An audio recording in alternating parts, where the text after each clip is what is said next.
ورفعت عيني للسماء أرى بها Bagaimana Habib Bahar bin Smith tak marah? Rumahnya tiba-tiba dikirim banyak karangan bunga oleh warga sekitar, di mana karangan bunga itu justru berucapkan suatu pesan ucapan terima kasih kepada Kiai Imad. Sebagaimana dengan cerita yang disampaikan oleh Syarifuddin, salah satu santri langsung dari Habib Bahar bin Smith. Tepat pada tanggal 24 November kemarin, warga-warga sekitar tiba-tiba meletakkan banyak karangan bunga di depan rumah Habib Bahar bin Smith. Namun isi pesannya bukanlah untuk Habib Bahar, melainkan untuk Kiai Imad, di mana isi pesannya ucapan terima kasih dan ucapan selamat kepada Kiai Imad. Sehingga Habib Bahar begitu marah besar karena tahu bahwa karangan bunga itu merupakan suatu penghinaan kepadanya. Sehingga hal itu pun membuat Habib Bahar merusak semua karangan bunga tersebut. Kalau ada orang yang merasa klaim paling surga, apalagi sampai mengatakan bisa rekomendasi orang masuk surga,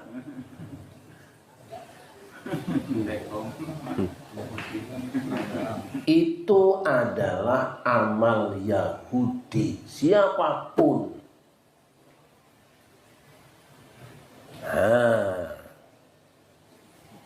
Saya pernah nonton video ada orang yang mengatakan bahwa ada ahli maksiat kurang ibadah bisa dibebaskan dari pertanyaan kubur karena surat seseorang murtad keluar dari Islam. Ini video boleh disebarkan. Main-main dengan agama. Mau ditanya malaikat, dengin aja surat ini. Jangkrik kowe.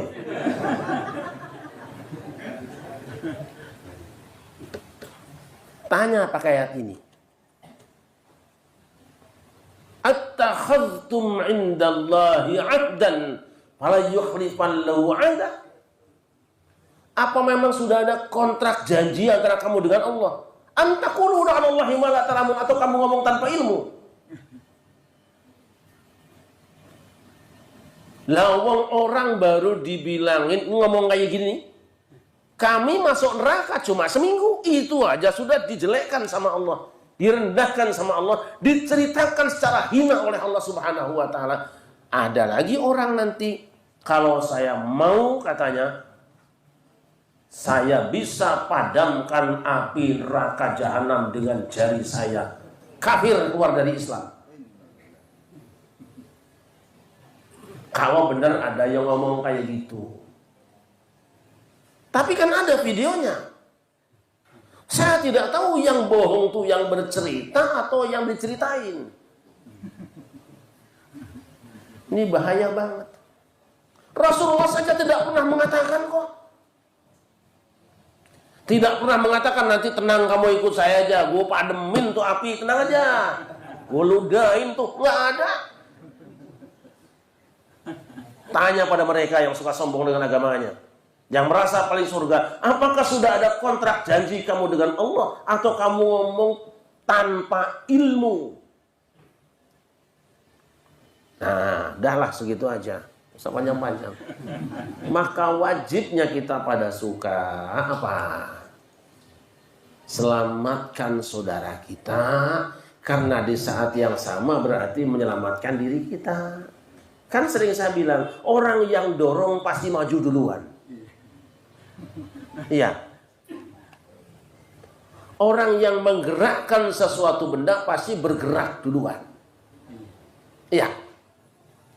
Jangan khawatir kita. Hamba yang dimuliakan,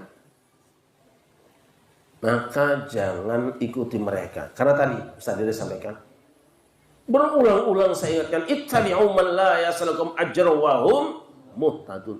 Ikuti orang yang tidak minta upah, yang tidak punya pamrih, gak punya kepentingan, gak sibuk bikin proposal, wa hum muhtadun, tapi mereka berada di jalan yang benar. Apa muhtadun? Kan kita sering berdoa, ihdinas siratal mustaqim. Tunjukilah kami jalan yang lurus. Dijawab oleh Allah, dzalikal kitabul la raiba fi hudal lil muttaqin.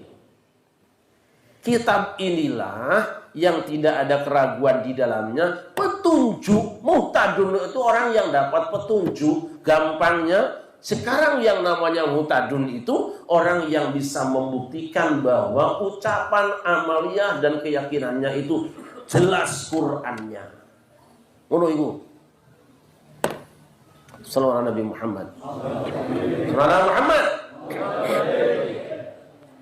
Nah, kan Allah pernah mengatakan, Nabi pernah mengatakan, ini kelasnya ihsan. Tauhid sudah selesai, fikih selesai. Al-ihsan an ta'budallaha ka'annaka tarah fa illam takun tarah fa innahu yaraka.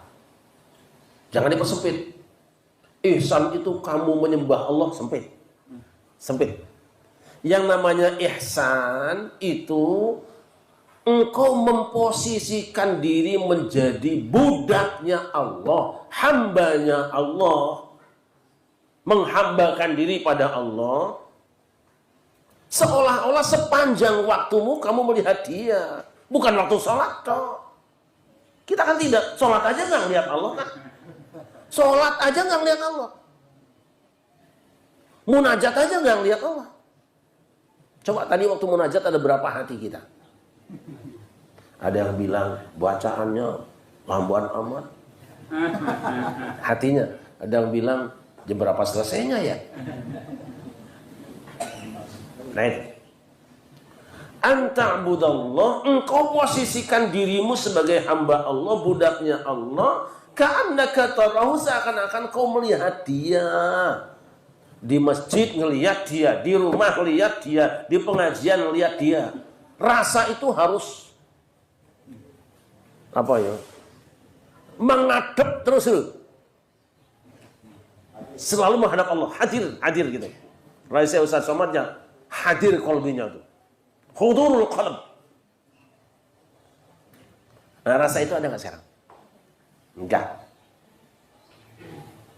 Kalau orang sudah merasa selalu dengan Allah dimanapun, seakan-akan melihat dia, rasamu seperti melihat dia. Fa illam takun tarahu, jikapun kamu tidak melihat dia, memang tidak mungkin lihat dia. Fa innahu yaraka, tanam di hatimu, kau dilihat dia. Itu tingkatan kedua itu. Tingkatan yang tinggi kita melihat dia, itu tajam batinnya. Tingkat yang lebih rendah, rasanya saya lihat dia, itu rendah sebetulnya. Saya belum masuk di situ. Kita belum masuk di situ. Tapi harus latihan. Untuk menyelamatkan ini, ya maka yang paling berbahagia itu orang yang bisa ngerewangi orang, bisa ngajak teman untuk bareng-bareng hatinya seperti itu. Syaratnya apa? Tidak merasa diri sudah hebat, tidak boleh. Ciri-ciri orang dekat dengan Allah tuh hilang rasa hebatnya. Itu aja dulu. Maka seorang guru mursyid tangisannya lebih banyak daripada muridnya. Nah, kita kan masih banyak orang murtad kan, murid ustaz gitu.